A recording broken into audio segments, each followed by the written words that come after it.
You don't want your employees to be idle, so why would you want your robots to be idle? Zebra Technologies is addressing idle robots by bringing their latest solution to the market, which requires 30% fewer robots, resulting in increased asset utilization and a cost-effective entry to automation for your fulfillment operations.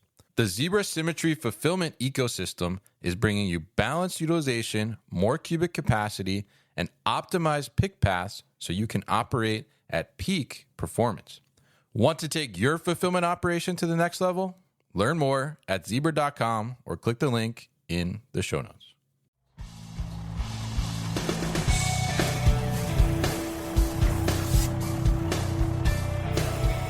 The New Warehouse Podcast, hosted by Kevin Lawton, is your source for insights and ideas from the distribution, transportation, and logistics industry. A new episode every Monday morning brings you the latest from industry experts and thought leaders. And now, here's Kevin.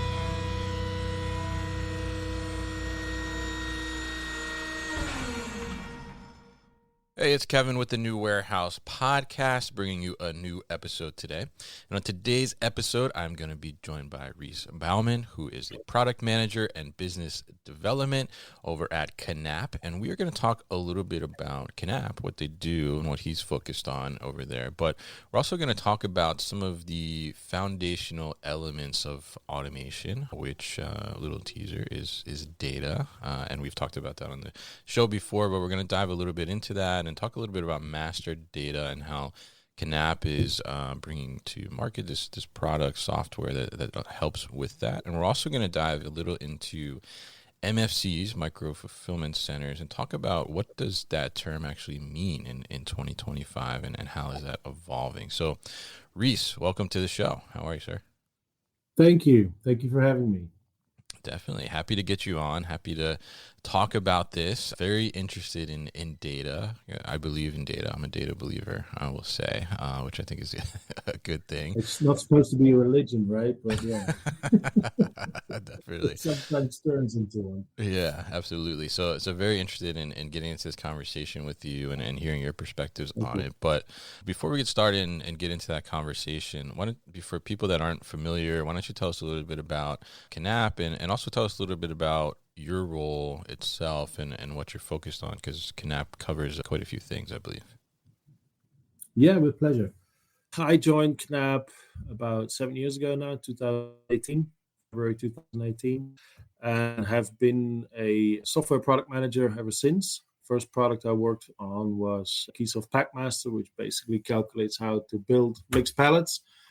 And through that, we figured out that we need a lot more information than just dimensions and weight. You need to know crushability of something. Is it tiltable? Is it maybe transparent? Has it a flat surface or not? I found out that we need a lot more good data, a lot more attributes, but also in high quality, which led to the creation of the product Keysoft Genomics, for which I'm also the product manager. And as of 2 months ago, I'm also working on business development for our MFCs, our hyper-local solutions, if you like. So MFCs, CFCs. And it's been great fun. KNAPP is a great company to work for. I think like 15 years ago, we weren't that well known in the States, but right now we've done quite some interesting projects with companies like Kroger, Walmart, and it's been a roller coaster. Obviously, the pandemic was an interesting time, as well as the after pandemic time. The subsidiary I work for is mainly focused on food retail. KNAPP works in different areas like healthcare, fashion, general retail, but I'm mainly busy with food retail projects. And I think it's a very interesting industry to work for. Yeah, absolutely. And certainly an interesting time, I'm sure, working in food retail during the pandemic there as well. And certainly have seen your guys' name all over the States now at various conferences and things like that, and some of the projects you've been doing. So great to get you on here and learn more from your perspective too. So KNAPP is dealing with a lot of automation projects as well, right? But as you mentioned there was kind of a recognition in a sense of, some of this additional data information that needs to be captured, understood to really make some of these projects successful. So, I mean, tell us a little bit about, because, obviously we talk a lot about automation, and, we go to these conferences, we see the videos now all over, whether it's LinkedIn or YouTube, whatever the case may be. And automation is, it's cool. It's very visual, right? Which I think, captures people's attention initially. But obviously there's a lot more that goes into making those automation projects happen, and, those physical aspects move and do what they do. So tell us a little bit about, what kind of goes into behind the scenes of some of these automation projects, or just these solutions in general. When KNAPP started doing more and more automation projects, I mean, we grew rapidly for the first time, I think about 40, 50 years ago, mainly in healthcare with our A-frames. And then it became big with the whole shuttle systems, good persons. And this was back then, this was the main focus. How can you get more steel in there? How can you get more innovative robots? But as you mentioned, there's so much going on these days if you build automation that is not necessarily related to the machinery itself. Especially if you look at e-commerce or e-grocer, location becomes all of a sudden extremely important, right? Where do you put an MFC? Where do you put a CFC or fulfillment center in general? It is different than with DCs. Getting the right people to organize something like that, it is. There's so many things that you need to think about, and in an industry with a very low margin, adding new processes, selling products maybe slightly cheaper is a big risk. It's something people want to think about. You mentioned it briefly before. Master data has become a big topic all of a sudden. It's not just dimensions and weight anymore, as it was in manual warehouses. Now, we need roughly about 60 attributes in order to build a mixed pallet in food retail with a robot. And you simply don't get this information very easily, neither from the suppliers nor from the retailer. So you got to come up with getting these attributes and also getting them in the right quality. I guess that was one of the biggest things that surprised me 6-7 years ago when you started working with customers, with clients. They would always come and say, our data is fine. Data is not a problem. And then you would run some simulations. You would do some pre-pallet building simulations with Packmaster, and you would see that half of the dimensions were just 1 inch or 1 millimeter, which obviously couldn't be true. And that's just the dimensions that you can't get right. So that is a big challenge for sure. Yeah. Yeah, absolutely. And I love that you said that, the customers would be like, oh yeah, there's no problem with our data, right?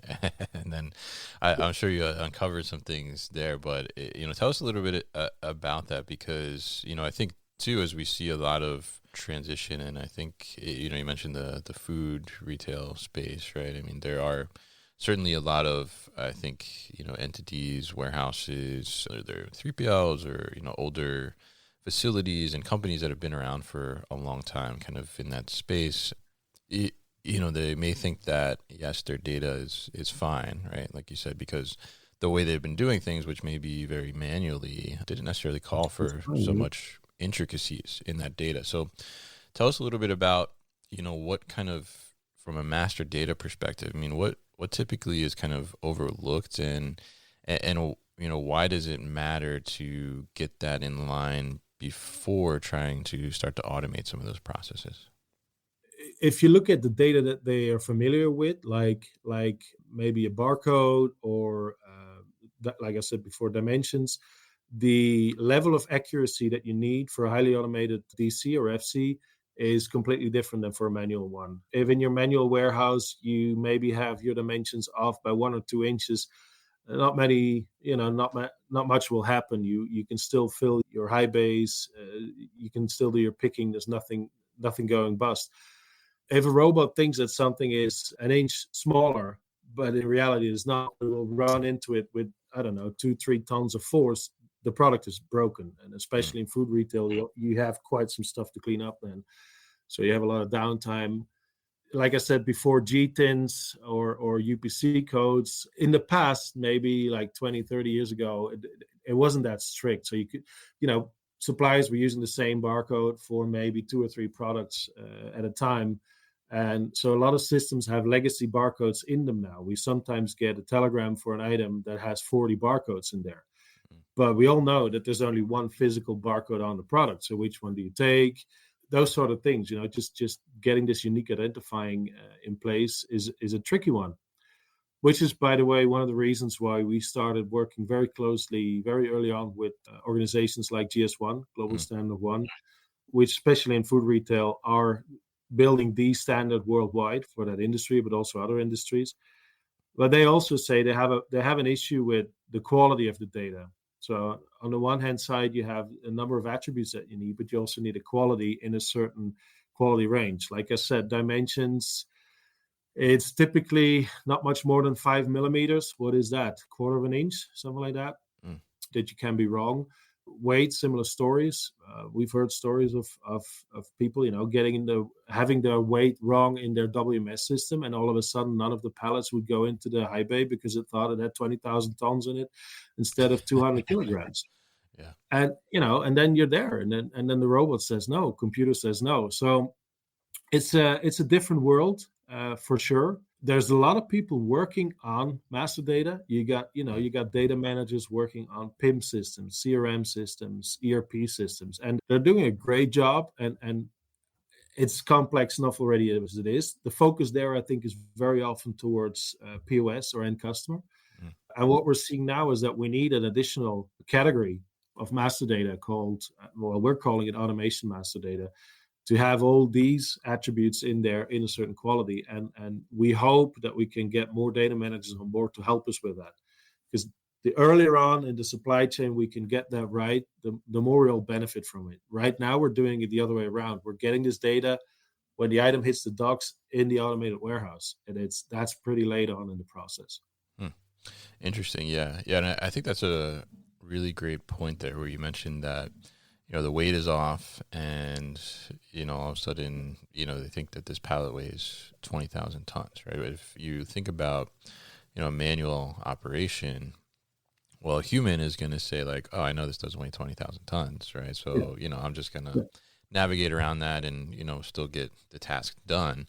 But the robot, right, it's very black and white in a sense, right? It's either can fit in my parameters or it cannot fit in my parameters, right? And so that creates a delay, certainly, and downtime, which obviously is costly no matter how long it is. So, very interesting there to hear that. And I think that it's certainly, and as I've talked to people and heard about different projects, certainly something that, has come to light, I think, is that, there's a lot of bad data out there in a sense, or just, the quality is not as great. And I think about, in my career, we had one situation where we would induct these cartons onto the conveyor and they would go around, zone pick type situation. And it was a book publisher, and every year we would do calendars as well. And we would get the big desktop calendars. And the one year they didn't update the DIMMs on them. So you watch the conveyor and there's all these small boxes with like big wide desktop calendars just riding on top of them. And then and I was in charge of quality, and they would come to our mezzanine and we'd have to swap them all out and get them fixed. So it can add up like very quickly when you have that, mix of automation and human element too as well, because the human's like, oh, well, this is what it's telling me to do, so I'm going to do it in a sense, right? And so there's two sides there, I think, where you have, fully automated where the robot, right, is just going to say like, oh, no, I'm stopping, like I'm not doing anything. And human is interacting with the automation, like, well, this is what's telling me to do, right? The system's smarter than me, so I'm just going to do what it says. And then, you run into these issues. So tell us a little bit about how, your focus with Keysoft and, KNAPP. I mean, how do you guys help tackle this, and how do you prepare people to undergo kind of this data cleansing in a sense before doing like some type of automation project? It's a lot of education that goes with it. So you have to talk to people. They have to, sometimes feel it, find out that the data might not be good enough. We do upfront data analysis, so people can give us their current master data, and then we do a quick couple of test runs with it. We send over measuring devices like multi-scan, which basically measures the dimensions and weight. And then connected with our software, KeySoft Genomics, that people can then use for 2-3 months, so to get a representative amount of data in there, so we can do an even more in-depth analysis. We're still doing pilot projects with retailers and the local GS1 member organizations to basically see where along the whole supply chain data gets corrupted or quality is lost. So it's mainly about bringing attention to the problem and also proposing lightweight solutions without them having to invest millions of dollars in doing that. So it's a lot of manual work. It's a lot of hands-on work, but that works. If people actually see where the data goes wrong and then what the effects of that are, it immediately changes their whole mindset, and it's a different conversation afterwards. So that is very rewarding, I would say. But yeah, it's not a straightforward one. It's not a straightforward one. If you go and talk to the data people, they're like, yeah, we're not an automation. We don't want to talk to you. If you talk to a warehouse manager, he's like, yeah, master data, I'm getting that from somewhere else. I don't want to talk about it. It's like, well, if you don't get it right, the 150 million machines you just bought are not going to work. So we might want to have a talk about it. Yeah, absolutely. And I think you're kind of seeing a bit of a change there. I think where, cause I've been a warehouse manager before, and, I've had managers underneath me and supervisors, and, certainly dealt with the people that are like, oh, I don't care about data, or I don't like data, and do not show me an Excel spreadsheet. Like, not worried about that. Like, I just want to be on the floor and just manage the people, and, which I think was fine, right? But I think you're seeing where, you need to be more in touch with that data and more in tune to be able to navigate that. And ultimately, I think we're still very early, I think, in penetration of automation as a whole, right? Absolutely. Yeah. Absolutely. I mean, I think you see two big changes. First of all, we, like in the past, and we still do, we measure every item probably 100 times when it goes through a fully automated system. Every time, something comes from the high bay to the DPAL and it goes into a shuttle system, etc. There are measurements there are sensors there. And in the past, we would just measure it, check it, okay, and then throw it away. Now we are saving this data in KeySoft Genomics. We're actually gathering it to start learning from it. And all of a sudden you see, instead of a standard histogram that you would expect from a dimension distribution, you would see multiple populations in there because the customer has multiple suppliers who have different molds for their PET bottles. That's one part of it. Another part of what we started doing at KNAPP is what we call the so-called MSCC, which is our multi-site service platform, where we do also gather information, especially on machines. How often has it been used? How often has this conveyor been used, etc., to basically give feedback to our customers saying, okay, in the next 5 days, this specific conveyor or this specific part might fail because you've used it so many times. If you replace it now, it's only going to cost you 2 minutes because that's replacement time. You have no downtime instead of waiting for it to break.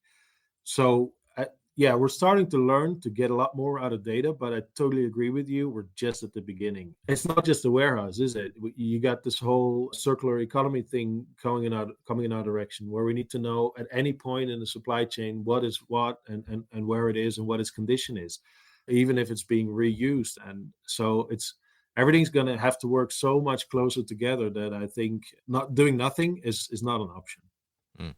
Yeah, absolutely. And I think it's, getting more and more the case too. And we see, certainly more solutions coming to the market as well, which I think, is just justification that people are asking for it, or there's demand for that to be able to happen. And I think that's quite inevitable. So very interesting there on the data side. And you mentioned in there a couple of times these MFCs or micro fulfillment centers. And I think, we're certainly seeing a lot of micro fulfillment centers, companies focused on those, come and go at this point as well. There's been a lot of up and down, I think. And, certainly we see those tending to be heavily automated too, as well in a lot of scenarios. So tell us a little bit about, because you're heading up the MFC part of KNAPP as well, right? So tell us a little bit about, as we're in 2025 here, I mean, what does an MFC even look like, or what does that mean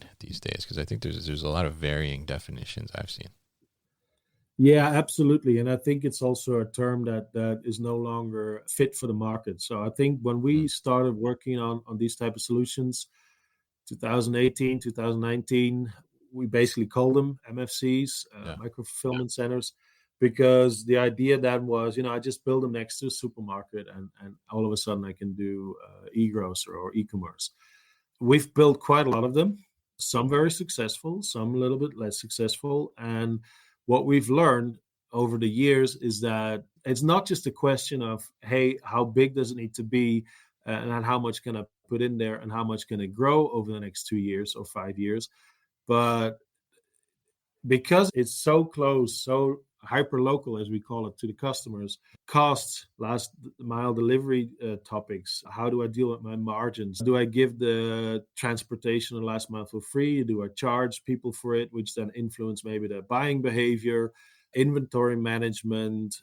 All of a sudden, I need to deal with different temperature zones. It's a very, very, very complex system on a very small surface, mainly operated by people who might not be used to the automation degree.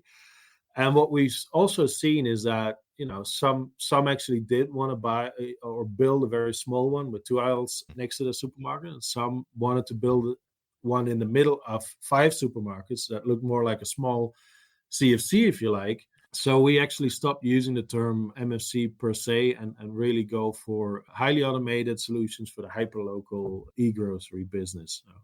That's it's a mouthful, I know, but Yeah. unfortunately, it is that complex. Our customers are struggling with a lot of questions, and our solution, the hardware that we're delivering is most of the time just a very small part of it. It's not nice that I say that because for us it's very important, Mhm. but for the retailer, what? How do I get these people there? How do I train them? What do I do when something doesn't work? How do I do the last mile topics? It's so much more complex than a regular DC. You need the right team for that. You need the right people to pull that off. It's difficult, yeah, but that's I think because that was what your question was. What is MFC in 2025? I think it's no longer just an MFC. I think it's a range of solutions from very small to almost as big as a CFC, depending on where you want to put it in your system. Mm. Interesting. Yeah. Yeah. And I think it is interesting too, because we think, oh, smaller fulfillment center, easier to handle, right? But as you said, there's a lot of complexity, right? Especially when you're looking at from a grocery perspective, right? You have those temperatures for sure, which make it complex. And then you have timing of, when can things go out and, do you get congested? Do you get backed up in that situation? So, I mean, where do you see, I guess, the idea of, we said highly automated, hyper-local centers? I think I almost got it there. It's definitely a lot more It's than not that. MFC, right? Yeah, I might need to work on that a little Yeah. bit, marketing. So, I mean, where do you see, like, the right fit for these? I mean, like, what industry does this make sense? Because, we certainly saw companies that were just trying to do micro fulfillment to, do delivery in 15 minutes, right? Or deliver something in 2 hours or same day. And some of the things that, I think got into the mix there were things that maybe people were like, well, I don't need this in 2 hours, right? Like I'm fine ordering this normally. So where do you see kind of like the right fit for this type of solution? Is it just in the grocery industry, or do you see other applications? What type of, I guess, companies or products should be looking to have this type of setup? I think that's an excellent question. Anything that goes with e-commerce could use at some point probably hyperlocal solutions like MFCs, CFCs, Mm. because I mean we before the pandemic it was going up. I don't know, it's something like 3, 4, 5% a year. The whole e-commerce business. Some countries were far more adapted to it more easily. Like we've done some stuff in Israel that went really well. I know that some Asian countries are really picking up on the e-commerce stuff. They have high percentages, Mm. whereas Central Europe, and I think also the States back then, it wasn't that much. Well, it was going up slowly. Then you had the pandemic where we couldn't do anything else but order online. It went up crazy. And all of a sudden, we all thought naively, I think, that this would go on forever. And obviously, it didn't. When the pandemic went down, people went out and went shopping in brick and mortar again. And somebody told this to me a month or so ago, and I think it's absolutely right. The buying behavior, especially in food retail, to change people's buying behavior, apparently is something deeply psychological and very difficult. So you saw your mother go to the grocery store, your grandmother goes to the grocery store, you go to the grocery store to pick up your groceries. You don't get them online. You might get your toilet paper, but you don't do the rest. It's in ourselves. I don't know. I don't know if that's true or not, but what we see is that the behavior is very different per country. In certain countries, people pick it up and it goes faster. In other countries, it takes a longer time. But having said that, it does go up. It goes up every year, the whole e-commerce business, the whole e-grocer business. So I think eventually it will be interesting for all branches. Of course, we do a lot in food retail, but I think general retail is going to pick up more. Obviously, fashion is doing this already big time, but why not healthcare? Now we have 2 or 3 time delivery to a pharmacy, especially here in Austria. I don't know what the rate is in the States, but a lot. I think the next step is that people are just going to get their stuff delivered directly at home, and why not, right? So to answer your question on what branches, I think almost all, everybody that's doing something online will eventually go there. Do they need a 2L MFC or a small CFC, or do they need a huge DC? Well, unfortunately, I don't think there's a real one-fits-all answer to that. Everybody has a different region to work in, different demographic stuff, the whole infrastructure, where are your shops now, where's 85% of your customers within that range, et cetera, et cetera. So you need to find a partner to discuss that with, a partner with experience, to really figure out what is the best solution. And you know what? If you don't have enough orders yet, and you're just building up your marketing and people are just getting used to buy your type of products online, I think automation is just not ready for you yet. You need a certain amount of orders for it to make it worthwhile. Otherwise, you're just losing money.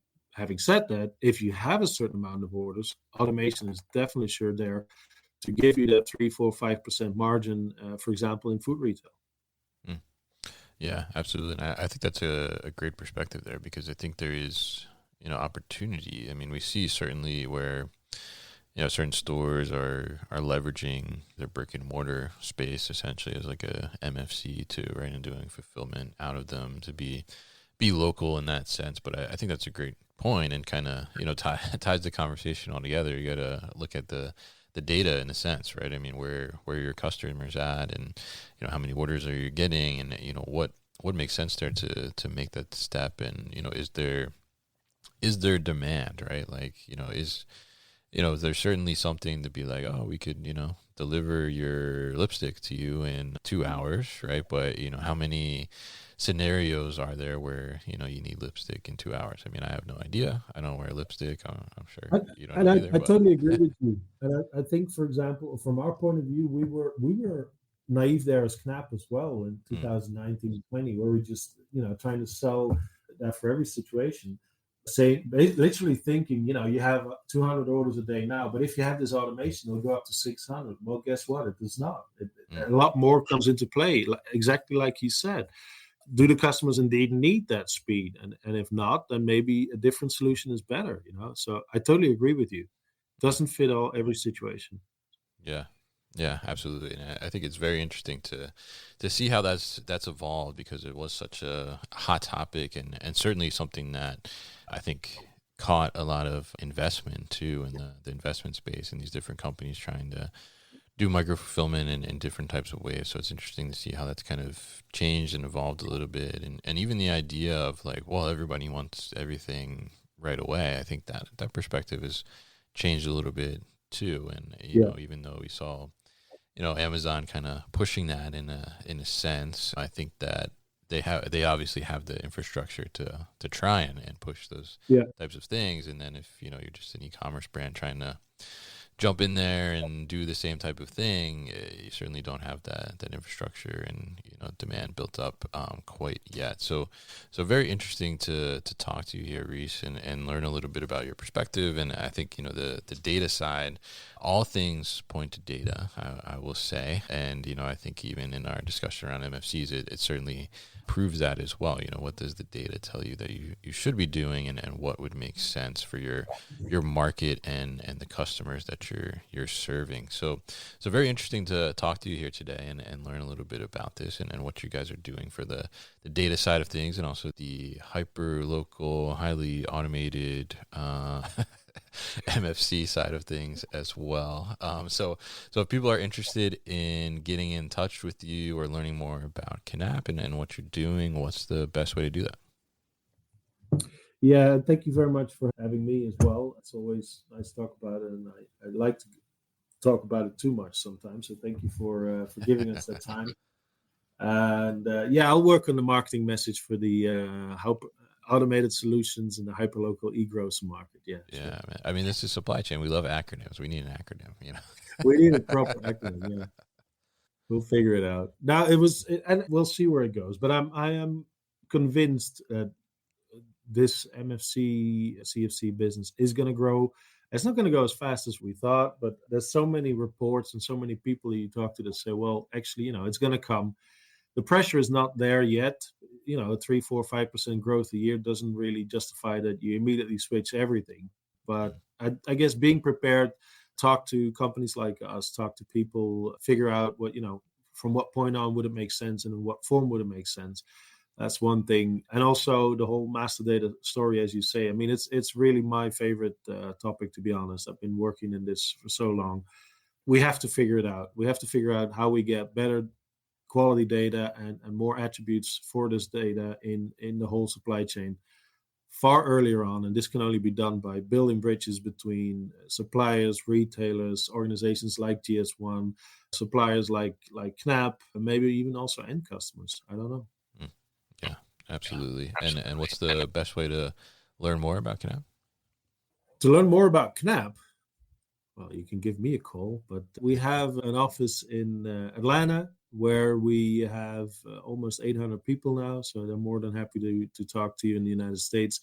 Obviously, we have our website, but I think if you want to learn really more about where you are with your master data, drop us a line and let's talk about a pilot project. It doesn't cost anything. It's for free. It's together with GS1. So it's a nice project, takes about 3-4 months, and then you get a really clear view on where you are with your master data when it comes to automation. That's something we offer.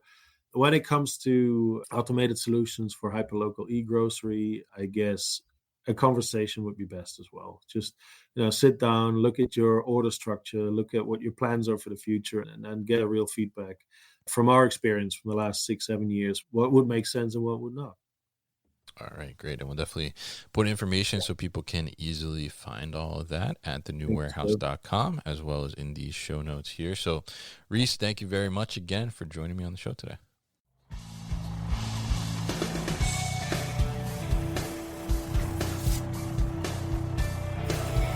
You've been listening to the New Warehouse Podcast with Kevin Lawton. Subscribe and check us out online at thenewwarehouse.com.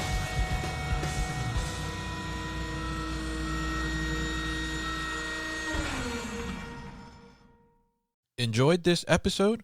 Make sure you are subscribed to the podcast, and for more content from the New Warehouse, find us on LinkedIn and YouTube. Links to subscribe can be found in the show notes, and for everything The New Warehouse, head to thenewwarehouse.com.